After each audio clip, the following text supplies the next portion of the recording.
"Mom, are you having fun?" When my younger son, who had lent us his vacation home, called, I was alone at home. My eldest son and his wife, along with my husband, were all spending their vacation at the younger son's vacation home. My younger son was unaware that I was being treated like a housekeeper by my eldest son and his wife. I'm being treated like a housekeeper, so I'm waiting here alone at home. My words took my younger son by surprise, and he responded with a puzzled, "What?" My name is Harper, and I will turn 72 this fall. I served as a local government employee until retirement at age 60. Since then, I've been leading a relaxed life on my pension. My husband Matthew retired a bit before me.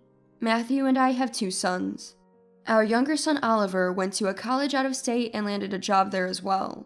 His wife is someone he met at work, and their life is no longer rooted here in our hometown. Maybe it's because he's far away, but he contacts us regularly, so I don't feel lonely. My eldest son and his wife started living with us the year I retired. As soon as we renovated our aging family home, our eldest son Robert suggested we live together. We know we'll continue to age. At that time, there was some unease about it being just Matthew and me, though it felt like Robert appeared as soon as the house was new. Seeking his own benefit, he is, after all, our eldest son. He's the heir, so we couldn't refuse to live together. Matthew seems indifferent, neither opposing nor approving of the arrangement. Seeing Matthew's attitude made me feel a bit embarrassed. Robert's wife Grace had continued to work after they were married, maintaining a dual-income household. I was a bit surprised when I heard she quit her job to live with us. It's not like her workplace was far, and compared to me, who had worked until retirement, she's still in her prime. Considering that no amount of savings is enough for retirement, it was surprising that she decided to quit her job and focus on household chores. "It's okay if I don't work. I've always admired being a housewife," Grace said with a smile. It seems she didn't really like her job. If she's happy being a housewife and taking care of the house, that's helpful for us. Living together might not be so bad, I thought. But once we started living together, such carefree thoughts quickly disappeared. The disagreement started on the very first day of moving in. We argued about which room to choose. We had prepared a room for Robert and his wife, which was originally designed for guests. It was spacious and should have been fine. However, Grace said, "I want a room with better sunlight." Indeed, the room gets the afternoon sun, so the daylight might not be the best during certain times of the day. "I don't like this damp room," Grace complained to Robert, glancing at me occasionally. She probably expected me to offer to swap rooms. Seeing right through her intentions, I held my tongue. After all, it was Robert and his wife who asked to move in. I didn't think we needed to back down. But Matthew had a different opinion. "There's no helping it. Let's give in to the younger ones." Matthew said this and suggested to me, "Shall we move?" Ignoring my opinion was typical of him. Matthew has always been lenient with Robert and strict with Oliver. He claims to have raised both sons equally, but the difference is obvious, and I've had to comfort Oliver many times. In the end, our room was moved at Matthew's insistence. Robert and his wife ended up using the room we were supposed to use. Had there been even a simple thank you from them, I might have been able to settle down. But we never heard those words from either Grace or Robert. They acted like it was a given, and I remember feeling very angry. It seemed unlikely that Grace and I would become close, given how things were from the start of living together. And it didn't take long to confirm that premonition. Grace retired from her job when they moved in. She had said she admired being a housewife, so I thought she would want to do things like cooking. But in reality, she didn't do any housework at all. She would either laze around the house all day or go out to play in the morning and return in the evening. Laundry, cleaning, and meal preparations all became my responsibilities. I thought it was only natural that she should help a bit, but Grace had a different opinion. "It would be helpful if you could help with the housework a little." I had told Grace this because her behavior was too much. But she immediately tattled to Robert, and she apparently told him that I had scolded her harshly. Of course, I hadn't scolded her at all. I had merely spoken to her gently. Grace supposedly pleaded with tears. Now I was the one being blamed. "Do you enjoy harassing my wife?" Robert hurled such words at me, leaving me stunned. He wasn't the kind of child to say such things to a parent. It was entirely the influence of his wife. Mom is in charge of the housework because Grace is holding back from helping to make sure Mom doesn't get senile. Don't you understand her consideration? I'm left speechless by such a ludicrous excuse. Essentially, Grace is saying that she doesn't do housework for my sake. It seems she claims she wants to do it, but is holding back for my benefit. I think it's incredibly brazen, and I'm at a loss for words. It would be one thing if it were just Robert, but even Matthew agrees with Grace, casually saying, "You should do it." He's never washed a single dish, yet he's quick to talk big. Despite living with Robert and his wife, all the household chores have become my responsibility. I think it didn't take long for my role to become akin to that of a housekeeper. One day, amid such a routine, I got a call from Oliver. He said he bought a log cabin-style vacation home for summer retreats. After graduating from college, Oliver left his job after 3 years. Then he started a gaming company with some friends from college. Robert used to mock Oliver, saying, "He'll surely fail." But it turned out to be a huge success. Now Oliver is the CEO and apparently making a good income. Hearing about the purchase of the vacation home, I'm happy that things are going well for him. On the other hand, Robert seems displeased. I think he's envious that Oliver is surpassing him in many ways. However, despite all his grumbling, Robert quickly changed his tune when Oliver said, "Let me know when you want to use the vacation home." Grace had the exact same reaction, and I'm impressed at how couples start to resemble each other. By this time, I had become the de facto housekeeper of this house. I was handling all the household chores alone and had reached a point where Grace was bossing me around with menial tasks. The other day, she even told me to polish her shoes. I noticed that I no longer have the energy to get angry, which is chilling. I wonder what will become of me if I continue to lose all my energy. Such fears crossed my mind. Robert and his wife quickly contacted Oliver and started planning to borrow the vacation home for a trip. Matthew was also planning to go along. In such times, I am left out. Just the other day, under the guise of a family trip, Robert, his wife, and Matthew went on a trip. I thought I was going too, but was left dumbfounded when they left me behind on the day of the trip. "Harper, you have various tasks at home, don't you? It's a shame you don't have the time," Grace said, making my blood boil. Matthew pretends not to hear. Robert does whatever Grace says. In this house, I am not a family member, but a housekeeper. I start telling myself that. Of course, I will wait at home alone for this vacation home trip as well. If I don't have any expectations from the start, I won't be disappointed. I didn't join the conversation and started preparing dinner. The weekend arrived, and the 3 of them, whose trip I prepared, headed to Oliver's vacation home.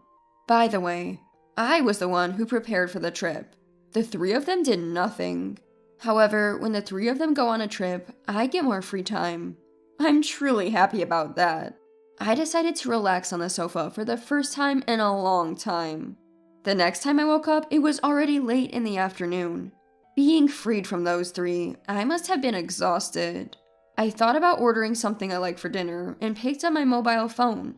At that moment, the ringtone sounded loudly. I was startled and almost dropped my mobile phone. I saw a call from Oliver on the screen. "Thanks for today, for letting me use the vacation home."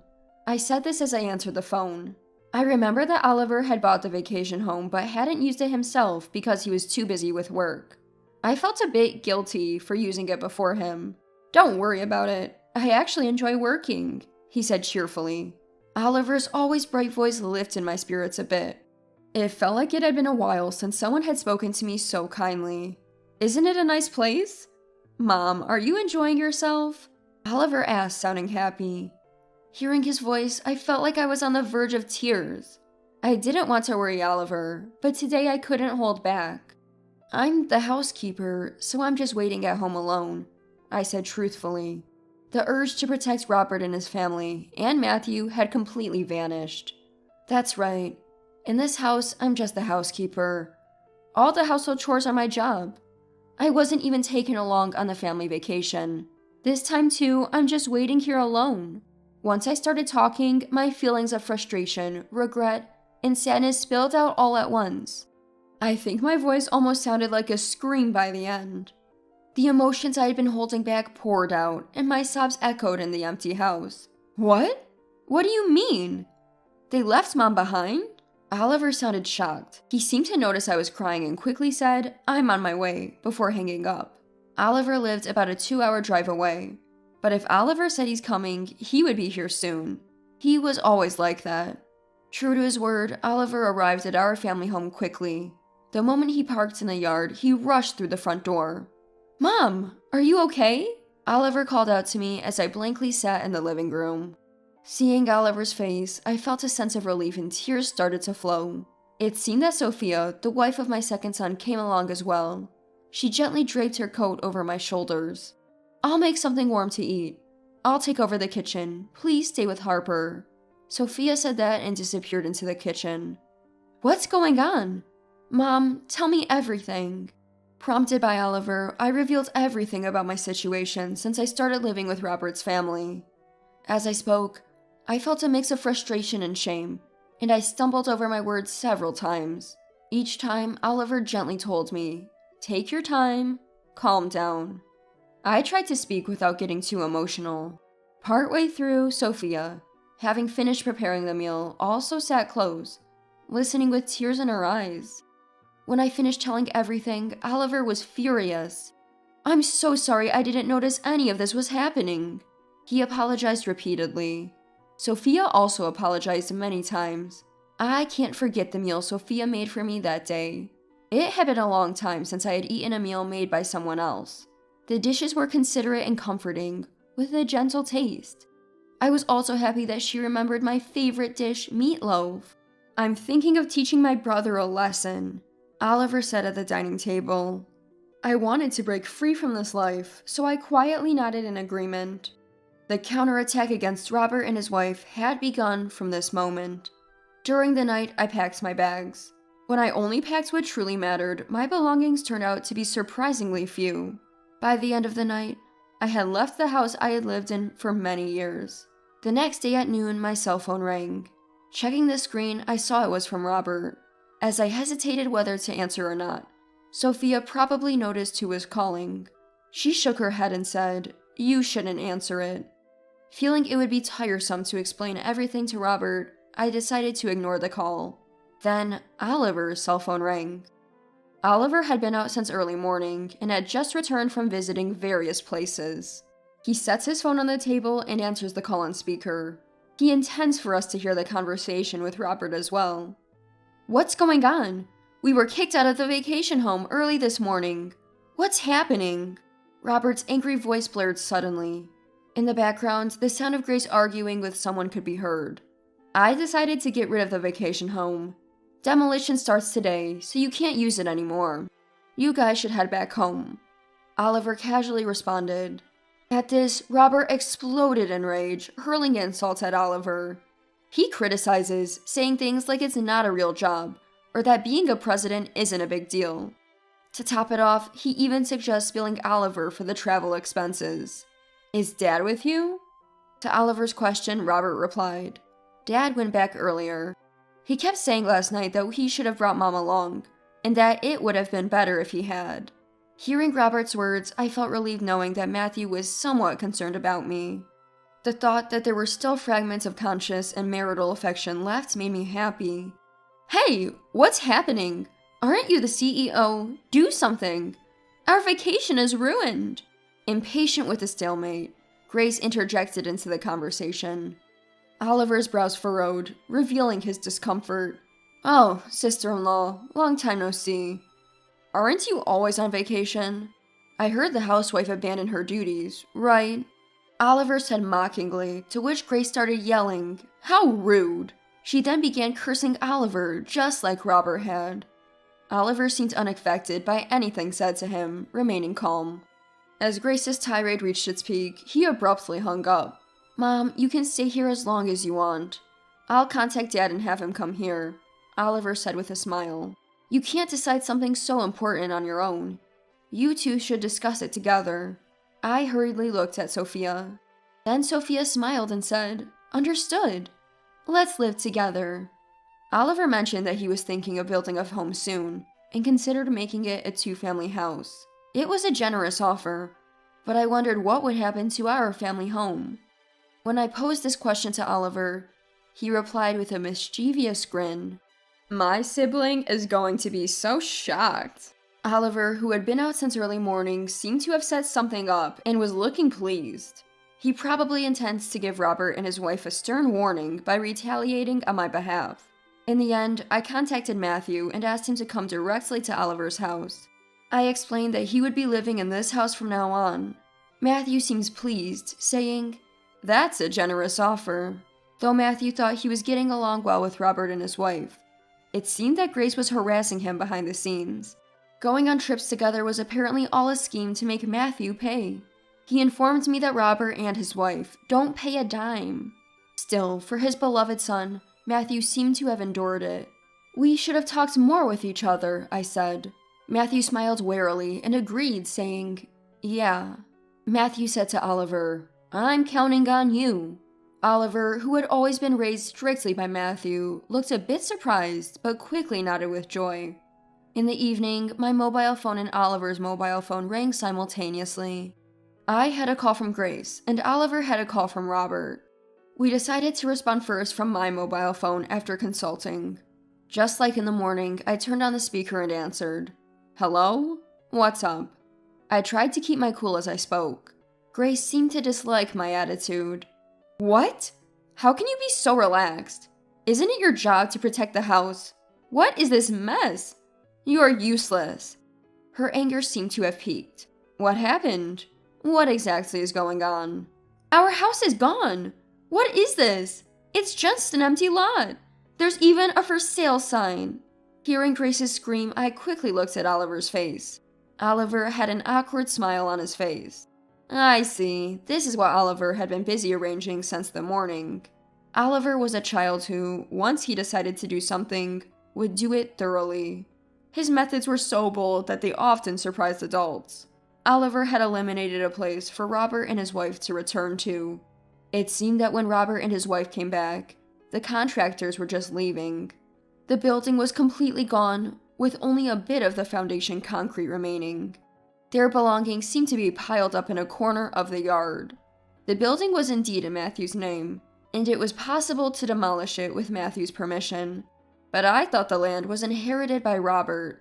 Then Sophia quietly informed me. Apparently, Robert and his wife were in debt to Oliver. As collateral, they seem to have transferred the ownership of the land to Oliver. Of course they haven't repaid it since. "Sister-in-law, let me talk to my brother." Oliver said that and silenced the screaming Grace. That's when they seemed to realize that we were together. "Is Mom with you too? What is this? Are you making fun of us?" Robert seemed to be barely containing his anger. He probably wanted to maintain his dignity as a brother. Mocking such a Robert, Oliver explained. He simply stated that he had put the land up for sale. "If you need a reason, I'll tell you. A couple who treats Mom like a housekeeper doesn't deserve that land, right? Consider it a punishment for doing as you please on my land and give up." Oliver's words made Robert catch his breath. Being brothers, they knew each other's personalities well.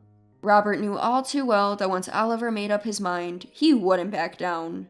Big brother can spend the rest of his life with that wicked wife of his. He doesn't need Mom anymore, right? If he needs a housekeeper, he should hire one with his money. Goodbye. Saying this, Oliver tries to abruptly end the call, just like he did in the morning. There was something I desperately needed to say to Robert and his wife. "I don't want to have anything to do with you two from now on. Oh, I guess I was never family. I'll be resigning as your housekeeper." Facing the phone, I declared as loudly as I could to Robert and his wife. "Hold on, wait, Mom!" Robert's voice came through the phone speaker, but I ignored it and ended the call. I felt a sense of liberation. Immediately after, there were incoming calls from Robert, but I kept ignoring them and eventually blocked them. I felt a sudden release of tension.